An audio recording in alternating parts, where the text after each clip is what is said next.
To session 7, which is on tools. Can you all hear me?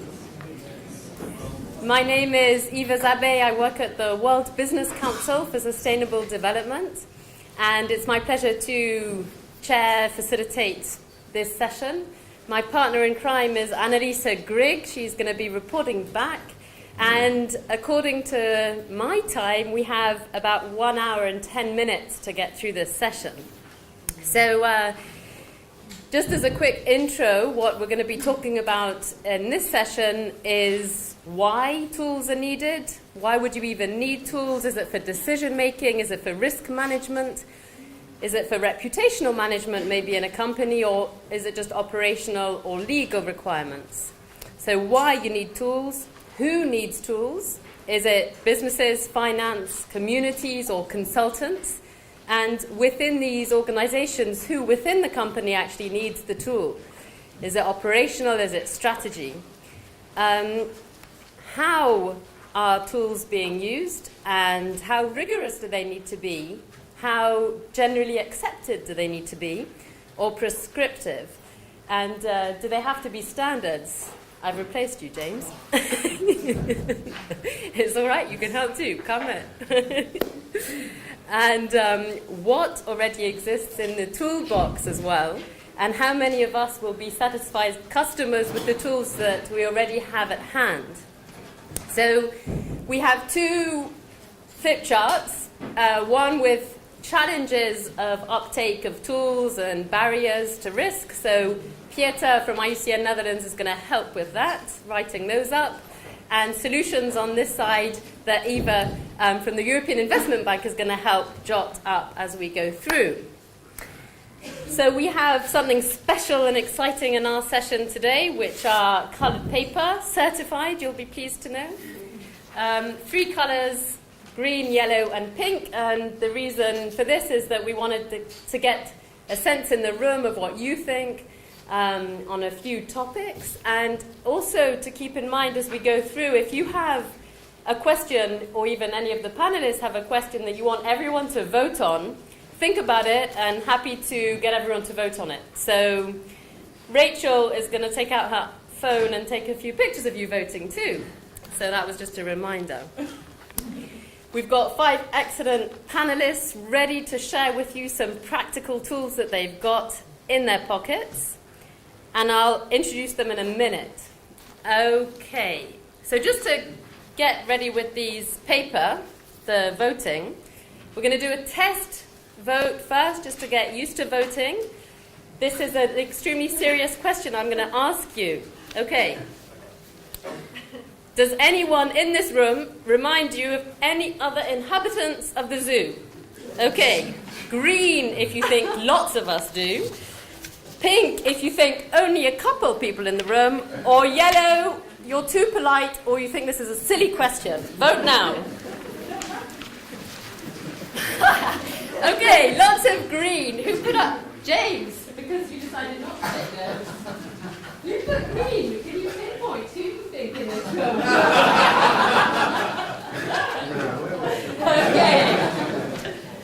Okay, good one. Thanks. Which part of society best represents you? Green if it's business and finance, pink if it's government, and yellow if it's NGO or academia. Okay, so we have a good mix of yellow and green, which is business and finance and NGO and academia. 2 pink.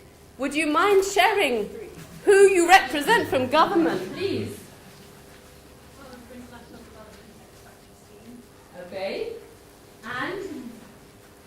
I represent the native sovereign nation of the Tulalip tribes of the United States. Excellent, very welcome, thank you. Anyone else want to share who they represent in business? No, we can move on. Yes? I represent the World Bank. Oh, sorry, But, didn't look but well. our clients are government, so. Okay. Is the business case for no net loss or net positive impact clear to business and finance? Green, of course. Pink, yes, I think so. Or yellow, not really, I'm still a bit confused. Huge majority, look around, huge majority of yellow. I see no green, yes, of course. Okay, thank you, that's interesting.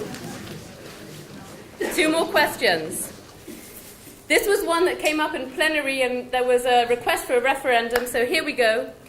It's linked to it. Which is the most urgent part of the mitigation hierarchy that needs a harmonized approach or tool? Is it green, avoidance, pink, minimization, or yellow, offset?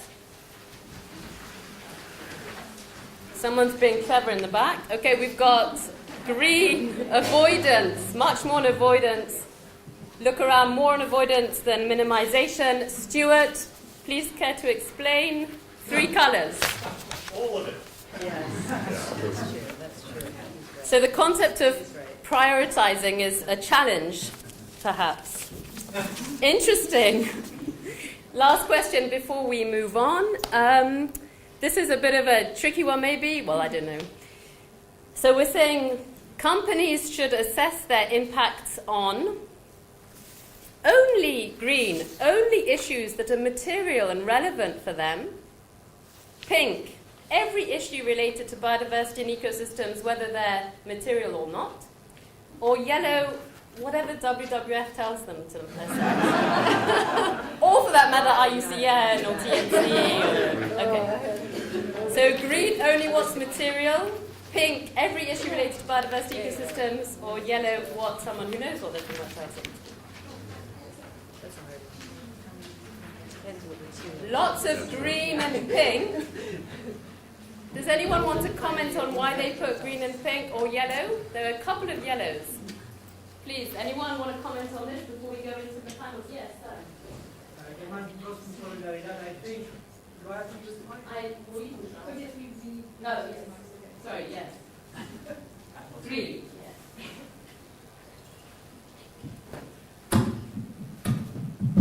Yeah, my experience in agribusiness, which is absent mostly from this conference, unfortunately, is that eventually they take the management decisions on material issues first and foremost. So we have to integrate, we have to build the case stronger. You have to build the case stronger as conservation organizations, that some of the issues they don't take into account in the decision making are material. So things material, they may not know that they're material. Okay. Any other comments? Anyone wants to throw out that, James? I didn't put any up because I didn't agree with any of the options. What would your option be? My option would be in between the really material ones and everything. Yeah. I think there should have been a 4th option, which was in between. It's a bit on the well, it's not really on the fence. I think it's the right. Should ideally be the right answer. In terms of the material, if you only focus on the really material issues, there'll be too many things that are left out that are relevant and could be important, significant in some way. They might not be sort of financially material directly. And if you focus on, if you look at everything, obviously you're diluting your efforts. So there should be a more of a happy medium. Thanks for that. We have one comment there. Maybe we can just try a challenge of identifying what's material. Yes, at the back. There's a microphone. Yes, and again, from the indigenous people's point of view, often the immaterial, the intangible, sacred sites, sacred values, spiritual values are very important. We also believe governments, when they make decisions for citizens, balance a number of interests. Economic and material interests are often very high, and rightly so. That's not a problem. But they also make decisions on the basis of other immaterial and values-based reasons. So we think it really should be incorporated. Thanks very much. Thank you. Now we're going to move on to 5 amazing speakers. They each have 5 minutes apart from George, who managed to negotiate. So I wasn't part of that negotiation process. Interesting, approach, but I'm fine with that. I will give you 7 minutes. Everyone else has 5 minutes. And then a couple of minutes for questions. So to begin with, my pleasure to introduce Kerry, that you all know. You're going to give us an overview, right? Of your talk.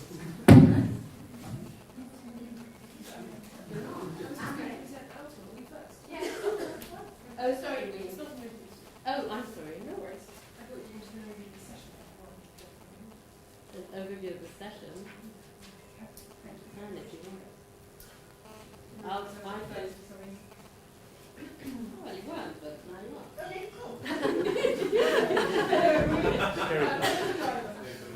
I can Kerry, do it. Or you can sit if you stand there, then it's, Oh, okay. Where's the program? there isn't one. Oh, fantastic. Okay. Thank you, Eva. As you can see, I'm immensely prepared to give this first presentation. And what I'd like to do is just to tell you a little bit about the BBOP standard on biodiversity offsets. Kindly advance that. My colleague Amrei has found herself drawn away to another room, so I shall give this on behalf of both of us. Why did we set about preparing a standard on biodiversity offsets? First click, please. Well, there's been quite a bit of work recently in the broad field of social and environmental standards, including an interesting study that WCMC did. I can't remember precisely how many standards here, but well in excess of 20 that were examined. And amongst the interesting findings, here are a few of the key points. That most biodiversity standards are pretty general, and few of them delve into a quantitative realm. Some, and we will hear from Laurie, really address the mitigation hierarchy, but those are very few. Most of them don't deal with that with much rigour or really tackle residual impacts. And many standards embrace different ways of measuring loss and gain of biodiversity values, and there are just lots of different approaches, which I've summed up here as the good, the bad, and the ugly. Next, please. So BBOP, as you probably have gathered by now, is a multi-stakeholder international group of about 80 organisations. It's a whole mixture: companies, governments, financial institutions, and NGOs. And together, they have worked over a period of about 4 years to develop a set of principles that you can see in tiny font summarised here, just 10 aspirational principles that, in the view of those members, codify what it takes to do biodiversity offsets well. And although the title is Biodiversity Offsets, it embraces the entire mitigation hierarchy. So the groups work together, all the different perspectives were brought in. What does it take to do a good job in working towards no net loss? And they represent best practice right now, but they're pretty aspirational. They're 2 or 3 lines each. So they set you a broad task, but they don't really tell you how to go about that or what would constitute success for each individual principle. So the members, having developed and started to use this, felt that what was needed was some objective, independently verifiable basis for establishing whether or not this set of principles had been applied and adhered to in practice. Next, please. So they went about developing a standard that really articulates those principles and allows some assessment against them. First click, please. There were 2 principal purposes to developing the standard. The first was to help people who are going to assess how good an offset is and how good the mitigation measures that lead up to it are. So those people could be the developers themselves, it could be a second party, such as an NGO partner that they have, or it could be an independent third-party verifier, or others in the outside world who are holding them accountable. So that was the first purpose for developing the standard. Next, please. The second objective was actually to help developers who are setting themselves the goal of no net loss or a net gain of biodiversity. How do you go about planning that? How do you know that what you've done is good enough and that you're hitting the right bases? Well, perhaps a standard would be a bit of a supplement to those 10 very brief principles and act as a tool to help you as you go through pre-feasibility, feasibility stages, exploration, production, development, closure, post-closure, all those stages of corporate planning. Maybe this could be a tool that would help integrate no net loss into that. So, what's the structure of this standard? Those of you who are familiar with other environment and social standards in this field will probably be quite familiar. The hierarchy and the architecture is pretty similar in many of these standards. I mentioned to you the 10 principles. They provide the core essence of the standard, and then underneath them there's a set of criteria, and these are the conditions that you need to meet if you want to show that you've actually complied with that principle. I'm so sorry. Don't worry, don't you worry. Click up please and we'll backwards and we'll get back. Excellent, thank you. And the next please. So how can you tell that these conditions have actually been met? You have a set of indicators, and they are measurable states. Have you or have you not achieved a particular indicator to tell whether that criterion has been met? Next, please, Eva. So I can't remember how many pages the standard is, but I think it's 12 or 15 pages. Itself, it's quite short. And although we tried to steer away from jargon, all the language that you've heard over the last couple of days associated with the mitigation hierarchy and biodiversity offsets are in there. So to complement the short standard, we've developed some guidance notes. Please, Eva. And inside the guidance notes, there's a section that allows you to interpret each of these indicators. Next, please. It explains the basic terms and the concepts that are involved. There's a set of key questions. If you're a developer itself seeking to apply this, what are you trying to answer here? Or if you're the assessor, what is it you need to know? Next, please. What is it the assessor needs to answer? Then it sets out what would be conformance requirements. Next, please. What do you actually need to do in order to meet the standard? And then finally, some possible causes of non-conformance. Just for instance, if you might find you're struggling with this, and that would mean you haven't quite got there. So that's the standard on paper. Now, what's happening in real life with it? And I'm just drawing on some experience from Forest Trends and the Wildlife Conservation Society here, but we know that there are several other organisations that are using it, but this is just from within my personal experience. So people are using the standard in a number of ways. So the first thing is that, as I just mentioned, it was really developed to help you design projects and assess them. To our interest, it's actually being used to undertake very, very early screening. We're thinking about doing a project. We wonder whether we're going to be able to accomplish no net loss on that. The earlier we can figure out what some of the challenges might be, the more we can feed that into the earliest stages of the mitigation hierarchy, the avoidance part, etc. So very early sort of strategic planning. And the other things I've mentioned already, designing projects and their mitigation measures, and then checking how you're doing. And so far, most of the examples you can see, the countries have been in the extractive sectors, in fact, even mostly in mining, although there are some energy projects in other countries. Please move on. So, from the very brief exposition of this, what have we learned so far? What are our take-home messages to date? Well, based on experience just over, I guess, a couple of years now on this, people have been quite positive that this is a helpful tool, and luckily it seems to have been helping them for the two things we designed it for, which is the design of a full suite of mitigation measures and assessing how you're getting on with your mitigation measures. Are they already helping you move towards no net loss?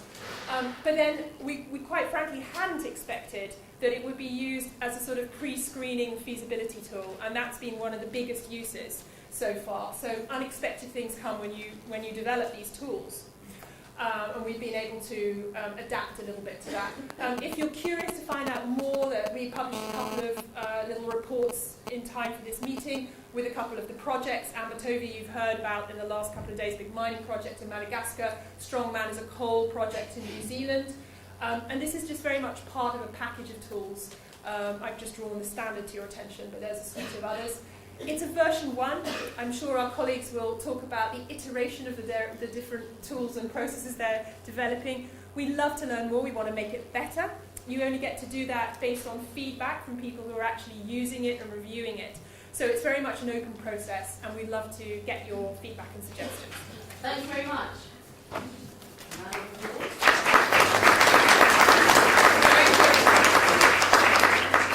Sorry to have stressed you, we're just going a little bit over, but one question for Kerry. Anyone have a clarifying question? Can you hear at the back? Yes? That wasn't the question. Does anyone have a question for Kerry? No? Excellent. Thank you very much, Kerry. Moving on swiftly, we now go on to great colleague who is called Gertjan from Shell. I'm going to hand over to you. You have 5 minutes to tell us about your tool. I usually can put pressure on by standing next to people, but now I need to turn jump and run. It's not fair. There's no pressure needed, Eva. So thanks for inviting me to talk about something from the Cross-Sector Biodiversity Initiative. So I'm here to represent a group of companies that have gathered to talk about the mitigation hierarchy, to learn how to apply the mitigation hierarchy. It's called the Cross-Sector Biodiversity Initiative. And it consists of IPICA, which is the Oil and Gas Environmental Club, ICMM, which has about 25 mining companies also talking about environmental and social performance issues, and then the Equator Principle Associations, 70 plus commercial banks. And this group started a few years ago when the update of the IFC Performance Standard 6 came out. And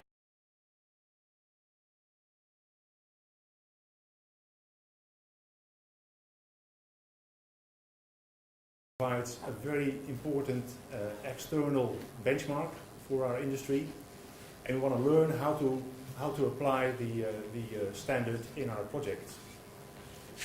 Before I start talking about what we exactly do, I want to say something about what is important in extractive industry projects. I think a key thing for us to keep in mind is we're focusing here on biodiversity, but in extractive projects it's all about balancing a lot of sometimes conflicting interests. There's the need to develop economically in countries. There's a request for energy or for raw materials. And then there are social and environmental issues that all need to be balanced. And the way companies deal with it is a risk-based approach. So we try to understand what are the issues that play in this particular project, be they societal, economical, environmental, and how do we balance those impacts. So what we as environmental people in these companies want to do is to try to understand what the environmental issues are, and to make sure we provide that input into the project development process. So in the Cross-Sector Biodiversity Initiative, we have 4 pieces of work that we are developing. And the one I will be talking about is the timeline tool, but there's 3 others. The other one is we are developing a guideline on how to implement the mitigation hierarchy in extractive industry tools. And it's not a tool about how it should be done, it's a tool about how it can be done. So it's based on experience, based on practices that over 100 companies that are represented through these organizations bring. So based on those experiences, we want to produce a guide of about 30 to 40 pages with examples of how do you avoid, how do you minimize, how do you restore, and yes, how do you do offsets if you need to do them. So that's the second bit, and we hope to have it finished by the end of this year, and throughout the year there will be hopefully an opportunity for some of you to provide input if you're up for it. The second bit I want to mention is guidance on how to do baseline surveys. Because what we found is that impact assessments and biodiversity baselines at the moment are not of the right standard. We cannot use them to quantify residual impacts, and we cannot use them to base offset designs on it. Too often, baseline studies are just a list of species that are present or could be present even, and they don't tell you what the quality of the environment is, and they don't allow you to quantify residual impacts. So we're developing quite a simple guidance tool that can be used in extractive projects to hopefully improve the quality of baseline surveys, and we're doing that together with EBRD. And then the last bit is about knowledge sharing. So we've got a knowledge sharing working group which, when we meet, which is twice a year, arranges for companies to present cases of success and failure. And that's why it's an industry-only body, because we can freely speak and talk about what is difficult, what is working. But they also organize webinars. And that's very much aligned with what BBOP is doing. So what we often tell our people is, if you want to profit from learning, BBOP has this great series of webinars, and many of our people are on the email list for those BBOP webinars as well. Because learning is really what we are at. Then we've got a timeline tool. If I can show it, the timeline tool is a very simple thing, and it is simply an illustration of the project timeline. You can't read it, but that's the orange bar in the middle. And the typical process for project development is a staged process in extractive industry. There's an initial stage where you identify and assess potential areas where you could develop an oil and gas field, or where you could develop a mine. Then there's a select phase where you select a site or a technological concept. And then you go into define, and that's where the dozens of millions are spent on designs, etc. And then there's the execute phase where the hundreds of millions are spent on actually building the thing, and then we go into operation. what we did in the working group in cross-sector biodiversity initiative is take that well-known timeline and we put 2 other timelines in parallel. One is the timeline for financing, that is important for our banking colleagues, but also the financial colleagues in our company. So what are the financing steps? Is it time? The other one is the biodiversity impact assessment timeline. And what it does, it illustrates to practitioners how you can make sure that you've got the right information early on in the project to help inform avoidance and minimization, and later also restoration and offset steps. It is there, it's out there in the public, and we welcome any comments from people who are applying it and have feedback on how it works in practice. Thanks very much. Sorry to have stressed you. Interesting to see how to feed it into existing project planning that's relevant to business. Thank you very much, Tata. Thank you. Wait, so we have one question. Anyone? Yes, lady in front.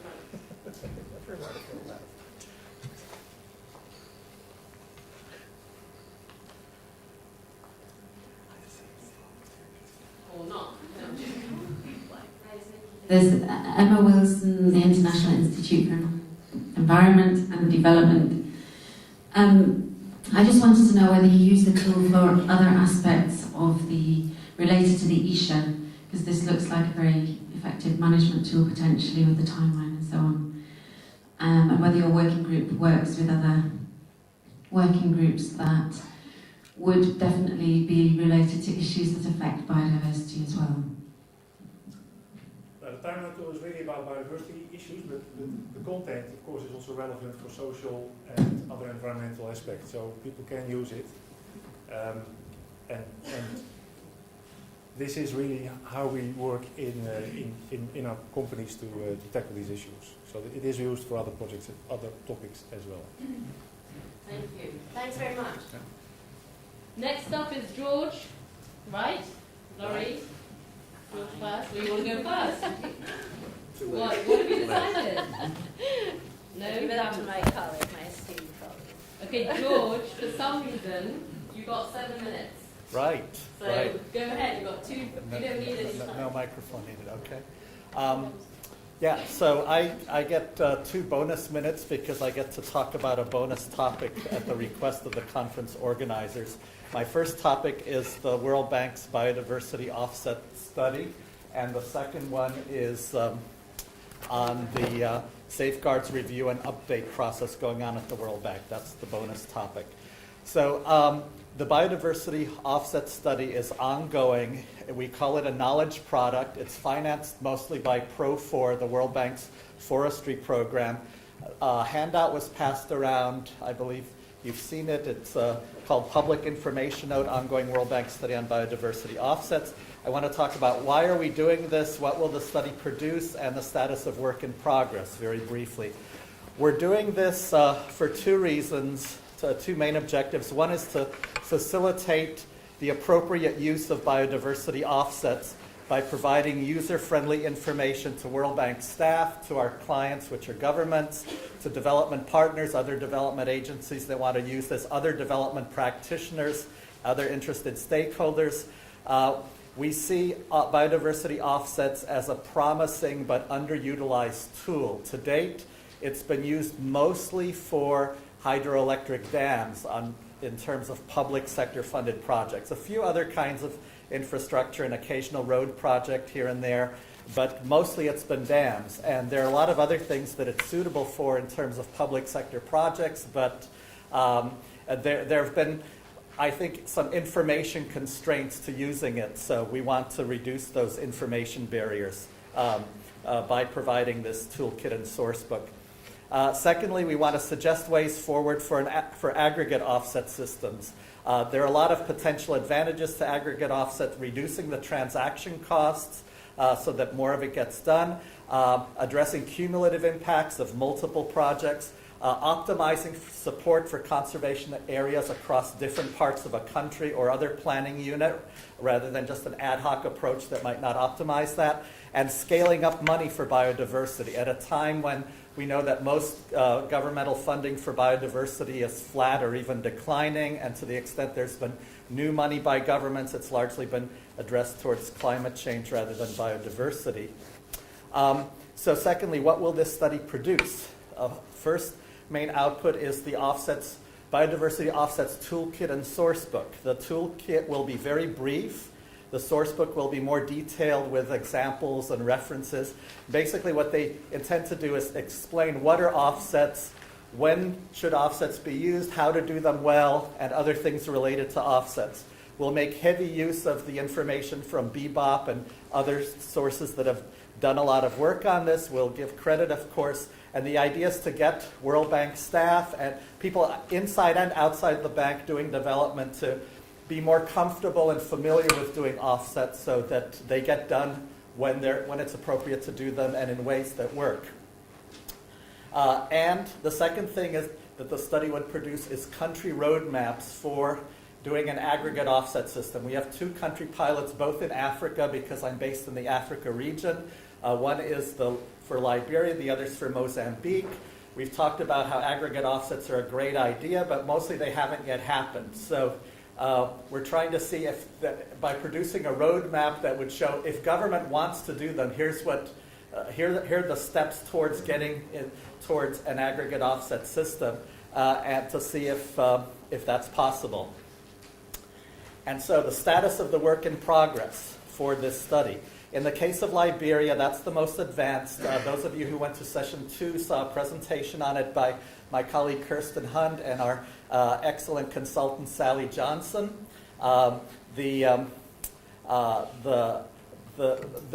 upshot of the work so far seems to be that it's going to be hard in Liberia to go to a national system right away. There are too many weak links on the governmental side. However, we're hoping that some pilot activities will move things in that direction. In the case of Mozambique, the work has been contracted, it's begun. There's some promising signs in Mozambique. There's a biodiversity fund that's been established. The legal framework actually talks about offsets. And in the case of the Toolkit and Sourcebook, this still needs to be contracted. Detailed terms of reference are going to be produced. We're planning to hire one main individual consultant for this. The contracting we expect will take place in July. We're hoping that the writing will be done before November, so there's at least a work in progress, if not a final product, for the World Parks Congress. And the main consultant, in terms of selection criteria, we want someone who knows offsets really well, so they don't have to do a lot of research. They can mostly download what's in their head, and someone who writes really clearly, because I'm not going to have the time to rewrite it if it's not clearly written. And so consider this a call for expressions of interest, and you can talk to me afterwards if you're interested or if you know of someone who's interested. Okay, so if I have 2 minutes left, perfect. That's about enough time for this bonus topic. Shifting gears, the other handout you got, the one with some colored slides on it, that's a handout which I did not write. However, I'm passing it out because that's the information that I'm allowed to provide on this process. This is the, at this time. This is the Safeguards Review and Update process has been years in discussion. There have been extensive consultations on the concept, although not on the details. The person who's running the process now, who's coordinating it, is named Mark King. He's now the Chief Environmental and Social Standards Officer of the World Bank. Previously, he was at EBRD, the European Bank for Reconstruction and Development, and he replaces Stephen Lintner, who some of you may know, who retired recently from the bank. So I'll briefly talk, why is this happening, what's going to happen, and stakeholder engagement. Why is this happening? The safeguard policies have been kind of like stone tablets. There's been a lot of learning about what works, what doesn't work, so there's a need to make adjustments based on learning. Coherence. The safeguard policies developed in an ad hoc manner, so they're not comprehensive and they're overlapping. For example, with respect to biodiversity, there's the Natural Habitats Policy, OP 4.04. There's the Forest Policy, OP 4.36. They say largely the same thing. There are other areas that have been left out, like child labor, among many others. So it's an attempt to come up with a coherent framework. focus on outcomes. It's not just compliance, but we want good outcomes on the ground, and to focus more attention on that and focusing on a more risk-based approach. If you look at the handout, there's some other reasons given. What's going to happen? There is not supposed to be any dilution. The idea is not to weaken the policies. I know that's a common concern, and what actually happens remains to be verified. So if you're concerned about dilution, don't let your guard down, but our management says the objective is not dilution. The new instruments will be called environmental and social standards, not performance standards, which is what IFC calls them. They'll be somewhat different because we have a public sector clientele as opposed to the private sector. The one of most relevance for biodiversity offsets will be ESS, Environmental and Social Standard 6, Biodiversity Conservation and Sustainable Management of Living Natural Resources. I don't know what the text will say in the first public draft. The devil is in the detail. These details really matter. It will affect protected areas, biodiversity offsets, what we do, what our partners do. Just as PS6 has had a big impact on the private sector, this affects the public sector. So it's very important. A few words on stakeholder engagement, I'll be done. There will be an external consultation on the official draft when it comes out. I think I've been asked about this at this forum and beforehand, how to influence the process. My advice is it can't hurt to be proactive. So don't just wait for the official draft to come out. If you want to, let the World Bank know what you would like to see and what you would not like to see in the new Environmental and Social Standard 6 as compared to what we have now with the Natural Habitats Policy. And most importantly, please write this down. The person to send your input to is Mark King, which is M as in Mark, King, @worldbank.org. If you want to let me know about it, that's okay, but don't send it to me expecting that I'm going to forward it. Send it directly to Mark King, please. Okay, that's my Thank you very much. 2 points there. Thank you.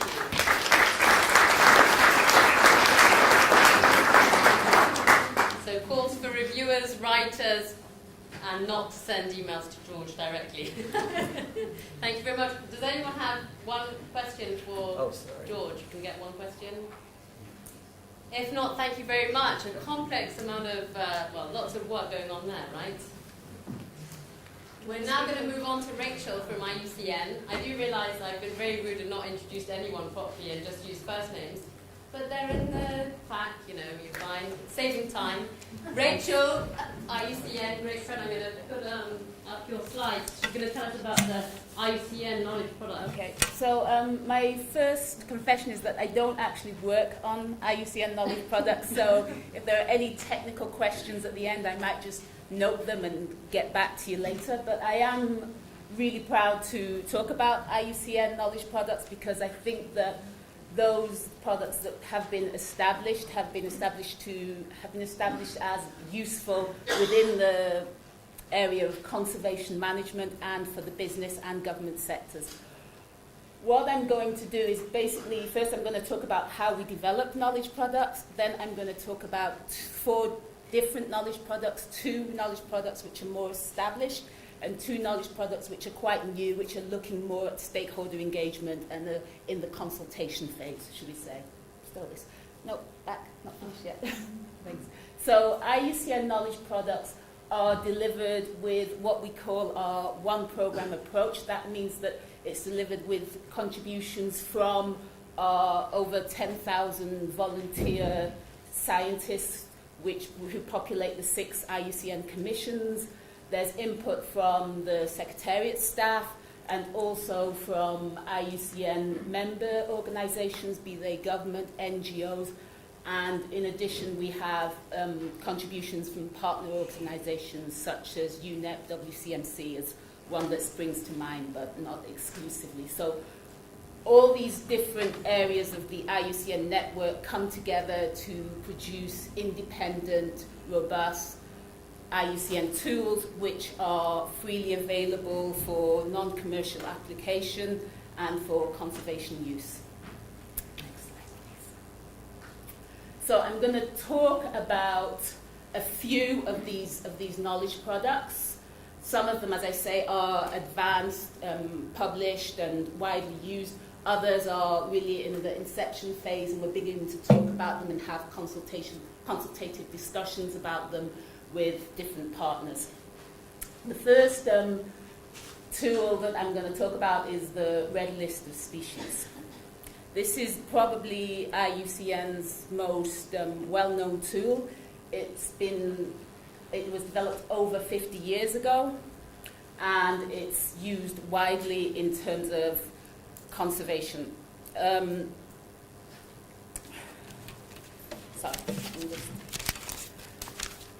The usage of the red list, mainly when we talk about the red list, people talk about categorizations, species being categorized as endangered, critically endangered, but the red list also provides information on the ecological requirements of species, the threats to species such as other invasive species, and the conservation actions needed to protect threatened species. So it's a lot more than just a list of categorizations of specific species.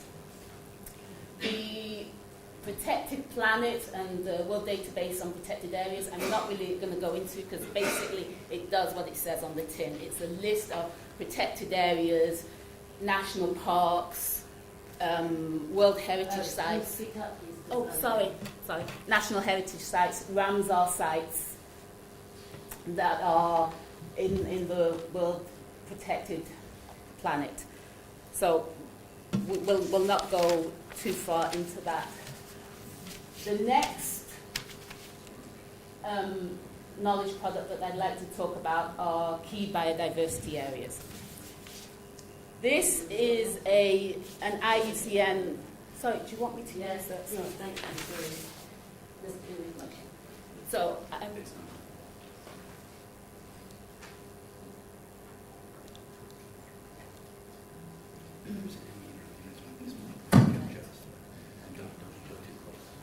is that fine? Good. So, sorry about that. Key biodiversity areas.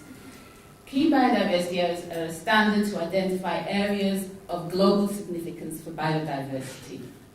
They represent the most important sites for biodiversity conservation globally. We feel that when this tool is finished, which we anticipate will be around 2020, it will be an important building block for conservation planning at a landscape level, which is something that I think Pippa spoke about yesterday in terms of MPI implementation. Key biodiversity areas will cover terrestrial, freshwater and marine habitats.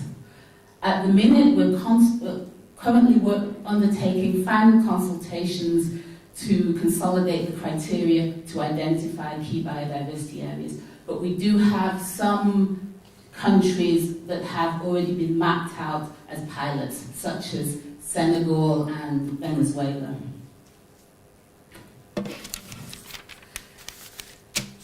So, I go back to the red list of ecosystems. The red list of ecosystems is another tool that is still in development. The aim of the red list of ecosystems is to assess the status of ecosystem and the risk of ecosystem collapse. It will be applicable at both a local, national and regional level. It has a possibility to give capacity. The red list of ecosystems has used the increased capacity of geographical information systems and the increased availability of remote sensor data spanning the last 20 to 40 years.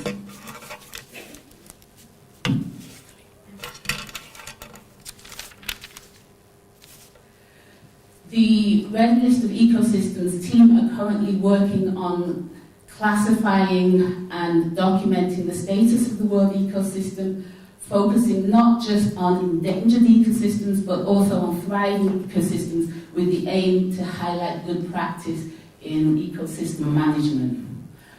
The Red List of Ecosystems team is also working with governments and other NGOs to increase technical and institutional capacity for ecosystem red listing.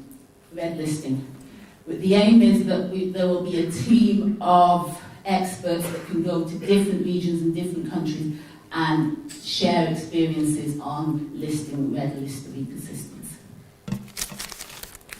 So for my final, for my final tools, I'm going to talk about two tools which are in the consultation phase. The first is the Index of Human Dependency on Nature. Recent studies have shown that rural and coastal communities depend for up to 25% of their income on natural resources and natural ecosystems. The aim of this new tool is to inform policymakers and other stakeholders on the degree to which natural ecosystems and wild resources contribute to the needs of rural and coastal communities in different regions. We hope that this new tool will help in stakeholder engagement for the private sector and for governments in the future. The final tool that I'm going to talk about is the Natural Resource Governance Framework, which will provide an independent method to determine the strengths and weaknesses of natural resource decision making by both governments and other organisations. Sorry, can I just show the last slide? 30 seconds. It's just to show the different steps on the mitigation hierarchy that the different tools and knowledge products are used. So red list of ecosystems is usually used in terms of avoidance and guidance for different types of metrics, and then we have key biodiversity areas which we hope will be used for like-for-like offsets, protected planets avoidance. So that's helpful to see. Thank you. Yeah. Thank you. Thanks, Rachel. See that now. One question for Rachel. This is fun. One right at the back.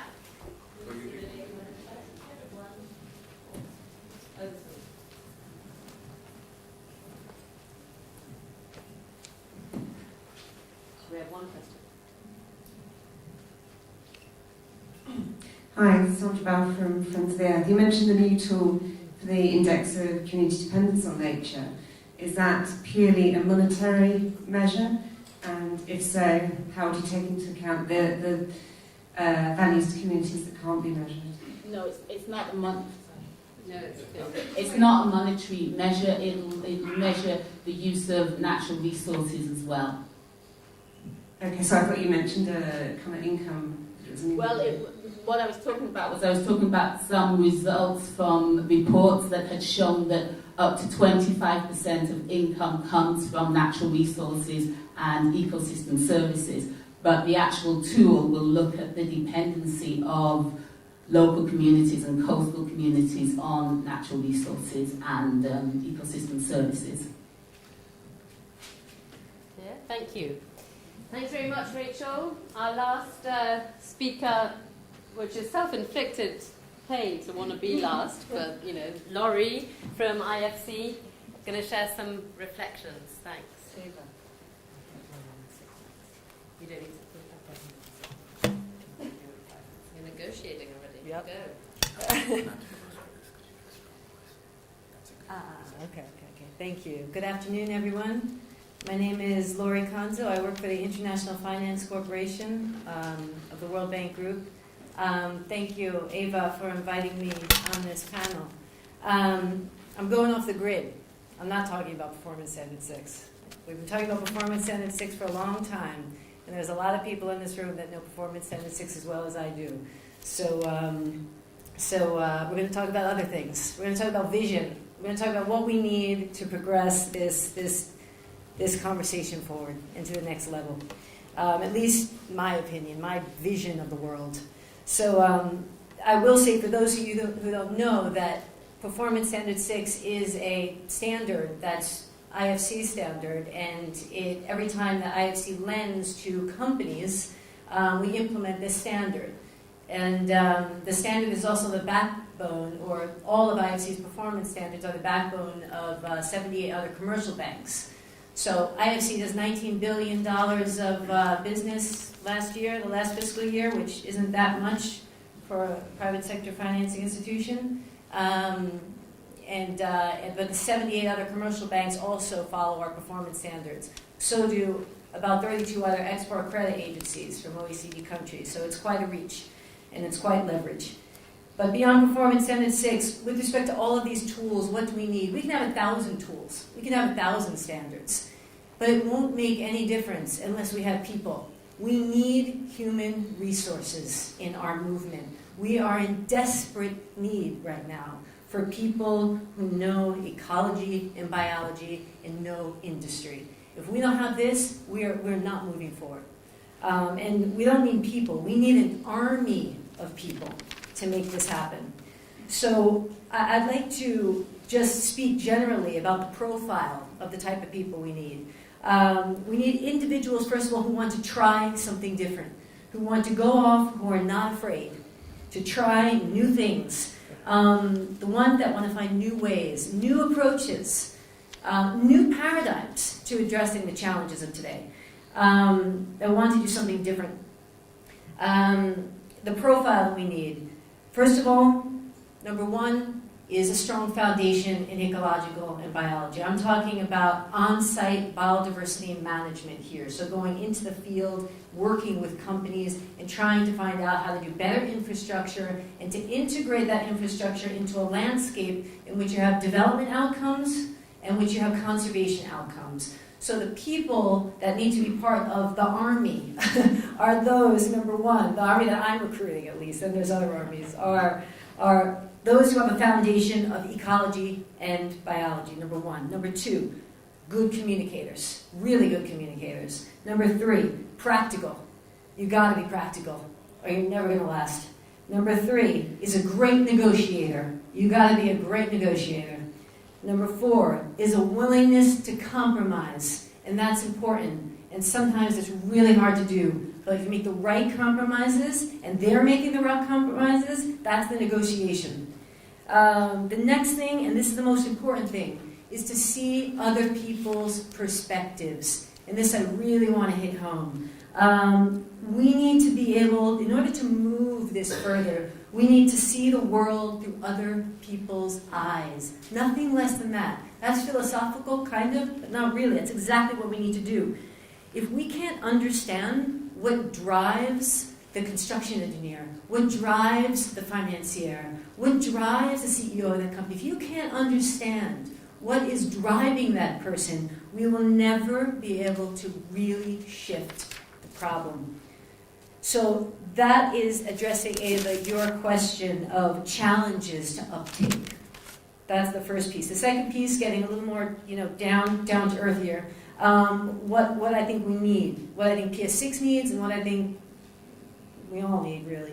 And this is my take on the world as I work with my own clients. Sector-specific biodiversity management practices.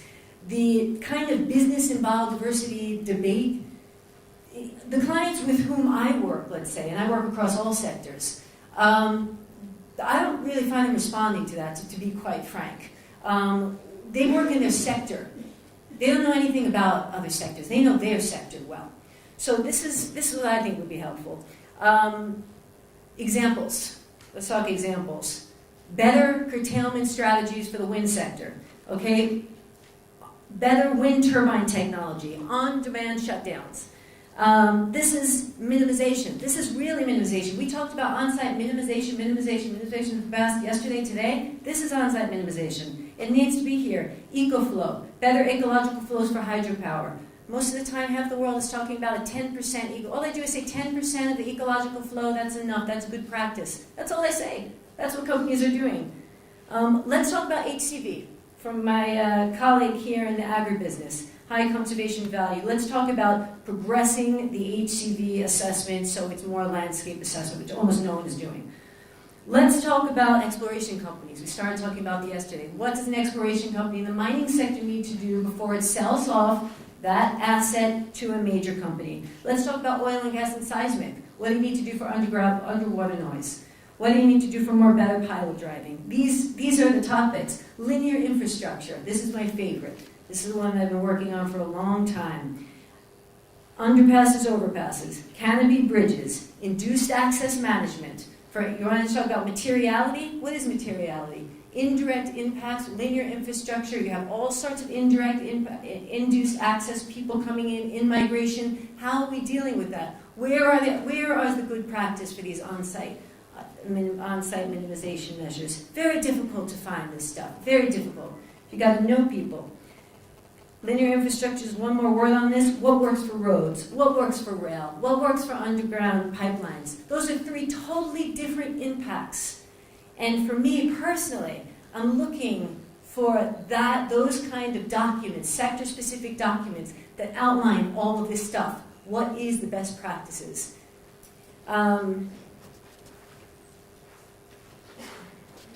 It's a huge ask, I think. A huge ask.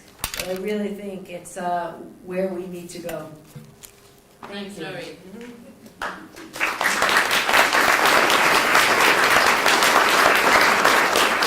Laurie blew us away. Really important points. Anyone want to ask Laurie one question? Thanks very much. Difficult act to follow that. So we have about 15 minutes now for a bit of Q&A and discussion. And just if I can say a few points, and Annalise said, and if you want to jump in too with some points, but just with what I've been hearing, I think, well, first of all of these organizations represent really credible and respected groups, whether it's Gertjan talking about over 100 companies, or IUCN, thousands of NGO, and the World Bank and IFC. We're talking about groups of organizations that represent serious credibility. It's interesting to see the different maturity levels. The red list of endangered species, everyone knows that's been around for ages, and now the new way of going towards the red list of ecosystems is really exciting and interesting.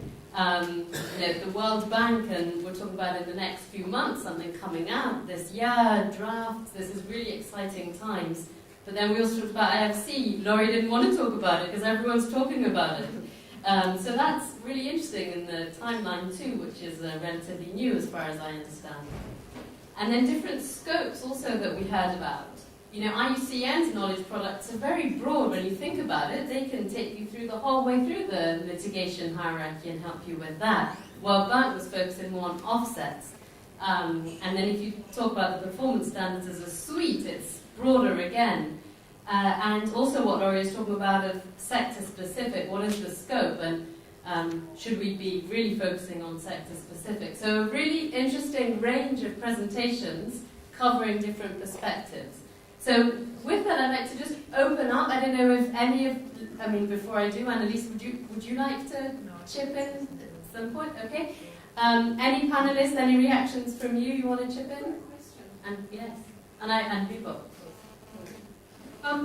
Well, I'm just sort of reflecting on a question that Laurie asked, which is what drives the decision makers. And I'm thinking, I think we've heard, you've just articulated that there's a suite of tools, some are quite mature, some are in the early stages.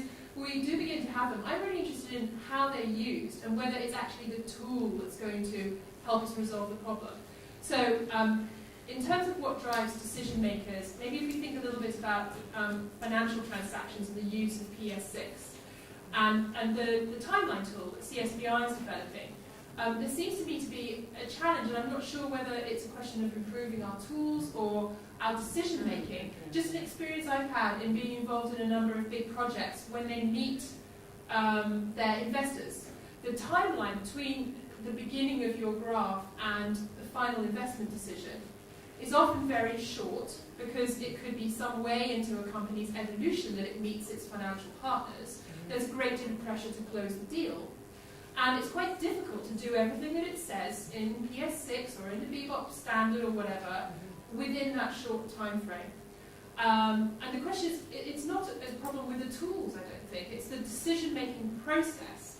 What can we do to encourage the consideration of the issues that are treated in the tools earlier in the pipe.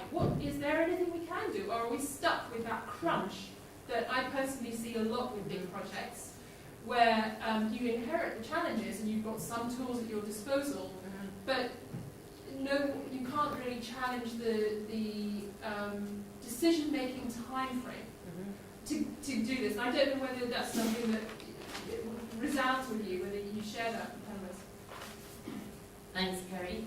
A couple of points here. You can pass it now. Okay, I'll start off. I think there were actually several questions in there, but I'll just focus on one, sort of going upstream, because when you have a project proposal, you can tweak it, you can modify it, change the location and design, put it in an offset for residual impacts, but it's still somewhat take it or leave it.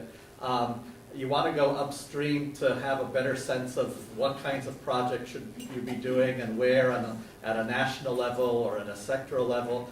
And I think that's where the system still needs strengthening. What I see in the World Bank is there's a lot of attention to projects through the safeguards process.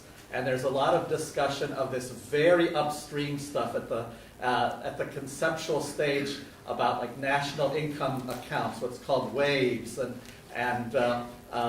but where there's been the least attention is sort of planning in between. For example, it's one thing to focus on what is one water supply or irrigation or hydroelectric or multi-purpose dam going to do, but what governments are planning where to put all of their dams and where, if any, to designate as an area without any dams, as Uganda has tried to do, as was mentioned earlier. That's where there's still a need for a lot more input, I think, into the process. Because a lot of that happens below the radar, because the safeguard policies talk about what to do in the individual project, but not so much what to do in the planning process, which sort of sets the mold for what's going to happen with these projects. So I think that's sort of the key area to focus on, this upstream, but not too far upstream that you're kind of in the clouds, but upstream as to what will the pipeline of projects look like. Okay.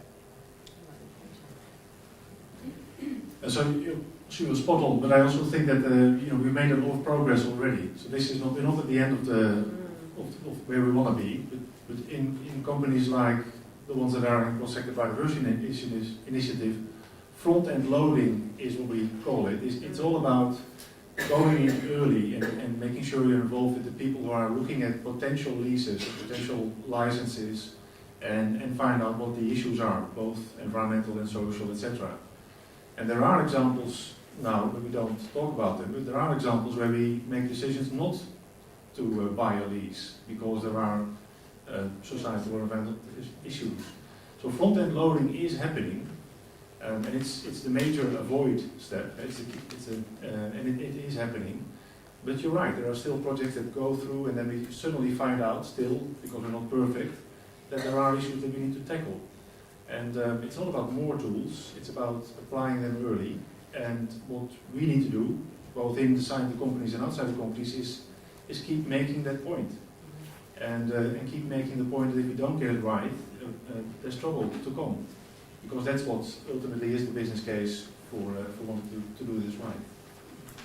Thanks. I agree with all those points. I'd just like to add, I think that the other element is that it's also about making sure you're talking to the right people at the right time and not avoiding certain stakeholders in the planning stage as well, because that's crucial, because they may come back and be it slowing down the process or sometimes even stopping the process. I think, Eva, do you want one last comment? Or I'd like to answer the last piece of what you asked, Kerry, in terms of a private sector financial institution and how we handle this difficult situation. It's true what you say, that many times we're not going to change how finance institution works. So when you asked about what can we do, that's just the way finance works. And the way that works is because projects have to, before they raise money, they have to bring the full package to the financier often. So often the financiers don't want to see the project until they have the licensing, and in order to get the licensing, you need to do the ESIA. So they usually raise money after they have a viable project designed. If you're going to go to a financier before you have the project designed, and you're going to try to give money, the financier is going to say, what is this project? I need to know that the project has to be fully designed. Is it technically feasible? It's the first thing they ask. So we're not going to change that. So that affects how we implement biodiversity standards if we're coming in and the project is already halfway constructed or fully designed. And with IFC, as Gertjan had said earlier, it's a risk management system. So if a project comes to us and the project's fully designed, basically we would have to look at that situation and say, in a high biodiversity risk area, did they do all of that stuff beforehand? If they did not, sometimes you can try to fix certain aspects of it, but other times you can't. So there's no cookie cutter approach. It's a risk management situation, and every project is different. Most of the projects that come to IFC are nothing like big greenfield mines. 99% of our portfolio is brownfield sites and pretty degraded areas and little manufacturing stuff, small stuff. This big stuff is really small, a percentage. And there was one more thing I was going to say, but I forgot what. There you go. We have 5 more minutes. Okay, super quick. Just a reflection. George talked about upstream. He talked a little bit also about aggregated offsets and planning. He talked about planning in between, not that dreaming in the sky and not that micro level, it's that in-between level. Gertjan talked about the drive for front-end loading.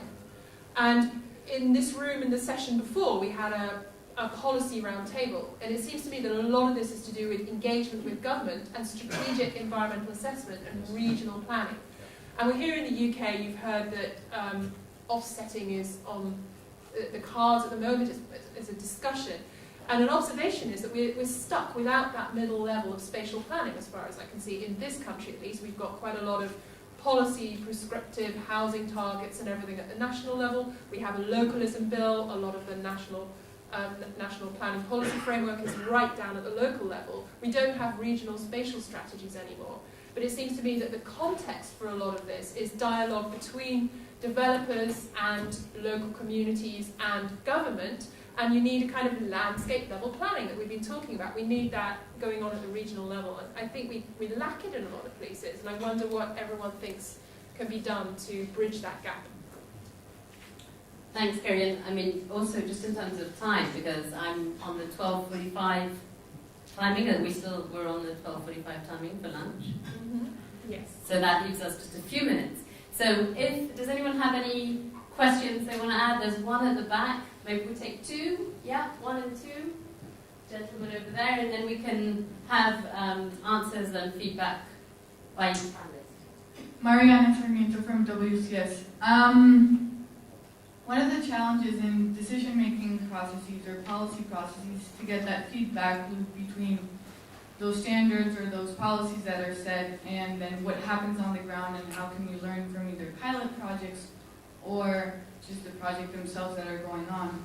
So how is that feedback loop happening? Or, for example, with PS6, what's going on there with the implementation, and how is that informing maybe new policy adjustments or or the decision-making process?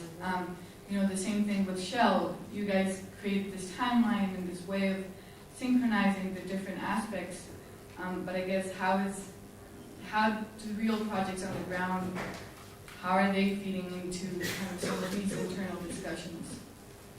Thanks very much. We'll take one more question.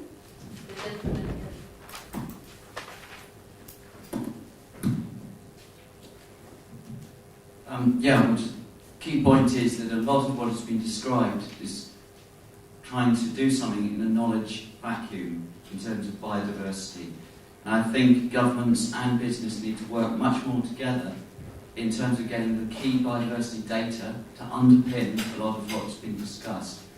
Business needs to be paying for a lot of this, But the savings would be great in the end because you would save in terms of delays in projects, and most importantly, you would be able to avoid the most important biodiversity areas and therefore reduce your biodiversity liabilities. I would implore those working on the key biodiversity areas to get on with the job, because 2020 is a long way away. IUCN and others need to get the criteria fixed as soon as possible.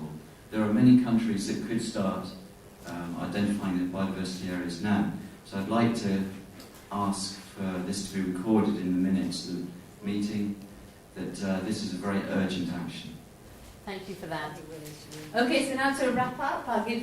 Can we answer the question? Of course, yeah. Answer the questions, and then if you have any other final comments to make. Would you like to start, Lorraine? Yeah, let me just respond to that very concrete request from IFC. When it comes to feedback, just to be clear, we write a policy, but we have about 120 staff and consultants that implement that policy day in and day out. So it's not like we're writing policy and someone else is implementing it. We're implementing it. I'm implementing it all the time, every day. So when it comes to feedback on our own policies, our own guidance, and adaptive management of our own standards, so to speak, that happens every single hour of our lives in IFC. We are constantly thinking of what needs to be improved, what needs to be changed, what is unrealistic, what's not working in the field. And then that will influence how we change things the next time around. And the other thing I wanted to say, once again, the standard, we talked about how well are these standards being rolled out on the ground. I can answer that very simply. It's being rolled out as good as the people are that are rolling them out. And that means that the consultants working for the companies, and many projects follow IFC where IFC is not involved. We have no third-party accreditation system where we can say that body knows IFC. So many projects reference IFC where we're not even invested in the project. And many of them are not. I know of a couple that didn't roll out critical habitat assessments correctly. It's not in compliance with GN6. So I wish they all were, but we can't control all of it. I can only do my best to follow IFC's projects. Thanks, Laurie. I just want to make a comment on the key biodiversity areas and also the red list of ecosystems. When we talk about completion, that doesn't mean that these tools won't be used before they're completed. If you look at the red list of species, we don't actually have categorization for every single species that exists, but the tool is used in a wide range of uses by a wide range of organizations. So I think that key biodiversity areas, red list of ecosystems, it will be rolled out before the tool's completed, but what I was talking about is by the time we have a global coverage of key biodiversity areas. My closing remarks will be about tools. So we've got the tools. There's a lot of examples being worked around the globe. Key is that we start doing it and learn whilst we're going. So it's that people said before that not be perfect, be the enemy of the good. So that is happening, and we indeed do need people to help us. So industry cannot do it alone. We need government to step up, provide the legal framework within to work, and we need NGOs and consultants to help us finding the right way to do. An important element there is indeed data, and so the red list, but also the protected planet and the World Database of Protected Areas, IBET, the KBA work. A lot of that work actually is sponsored by industry through the Proteus partnership with WCMC, and that is because we see the value of those data for our business. So yeah, get on with it, and we'll use it. Okay. On the point about there being a lack of information for decision making is always imperfect. That's the nature of life. It's certainly the nature of development, and not just with respect to biodiversity. But I would say that our biggest problem is not lack of information per se. It's that the information that's available isn't being used and in some cases isn't being sought out by our practitioners. We can get information not just from the EIA studies that are required, but beforehand by checking IBAT, checking databases like that, consulting with government agencies, NGOs, other experts who know about this. Local people often know a lot about the biodiversity in their area. The problem, so it's possible to get the information even on the tight timelines that we have. The problems is that often the incentives for our staff, for our consultants, or for our people in our counterparts in government is not to use the available information or not to seek it out. And so I think that's our challenge, and I think it's a point to reflect upon. Well, a couple of points really for me in closing. One is the sort of macro point. This entire conference has been about improving the way we use the mitigation hierarchy and to do a better job on the avoidance and the minimization, as well as learning how to do the final step, the offsets part. We have to be able to plan at the regional level. You need clear policy frameworks, you need to be able to plan at the regional level, and for that you need the partnerships that Gertjan pointed out. And then the other point is perhaps a more micro one. It's about tools. They're all important, and certainly as far as our offset standard is concerned, we need feedback from people about what works and what doesn't work in using it so that the next iteration can be better and more helpful. Thanks, Kerry. There's one bonus question/comment that Braulio has at the back. Yes, thank you. Just about this issue of key biodiversity area, just to remind everyone that for the marine areas, we are finalizing a process mandated by the governments. It's called the EPSAs. So it's the ecologically and biologically significant areas in the oceans. So we have covered now more than 85% of all the oceans and seas of the world. All that information is available on the CBG website, and we're going through a validation process now, and we hope to have a final support from all the governments in our next COP in October. Thanks. Thanks very much for that announcement. So I'm going to make a few comments to wrap up. Then we have 2 questions, and Patrick needs to make an announcement too. So in trying to wrap up a very rich discussion, and the challenges and solutions flip charts have started to be populated. In terms of the challenges that I heard, there was a lot about time pressure of decision making and planning, identifying even what materiality is at the beginning of a process, the relevance of the tools for specific uses, in particular for sectors, and the lack of human resources that came up strongly. In terms of some of the solutions that came up, the landscape planning, partnership, engaging with local communities, legal frameworks, etc. Solution in terms of very early planning, learning more about avoiding and minimizing, and the solutions around very practical business applications like the timeline. So that was a very poor capture of some of the points that I heard. And now I would like to just ask you one question to wrap up with your coloured cards.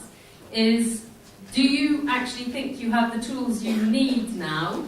Green is, yes, I'm sorted. Pink is, not really. And yellow is, I have no idea, I'm completely confused now. So green, yes. Okay, pink, not really. We have a couple of green, and to end on a high note, do any of the greens want to just make a comment and share why they think they're sorted? Thank you. Yes, sir, at the back. So, Leon Benun from BirdLife. So I think there aren't good tools out there. I think we underestimate the guidance and data that are available. Just to explain on one point, perhaps, the key biodiversity areas. This is a process to extend and refine an existing set of standards. There's really around 15,000 KDAs identified around the world in a database available through IBAT. And Something we have suggested these are probably capturing around 3/4 of the eventual set that will be described on the new IUCN standard anyway. So it's not that the data aren't there, they're not perfect, but there's plenty of information that people can use already. Thanks very much. A great way to end this session. Final question for you as you leave. You do have sticky dots on your table. You can choose whichever colour you want as you leave this session for lunch. We just wanted to know, when do you think no net loss or net positive impact will be mainstream in business and finance, just as a test? So is it going to be next year, 2020, 2030, 2050, or never? Just as you leave, that would be just helpful insight in how people feel in the room. Okay, so with that, I'd first like to thank all of the panelists and your participation.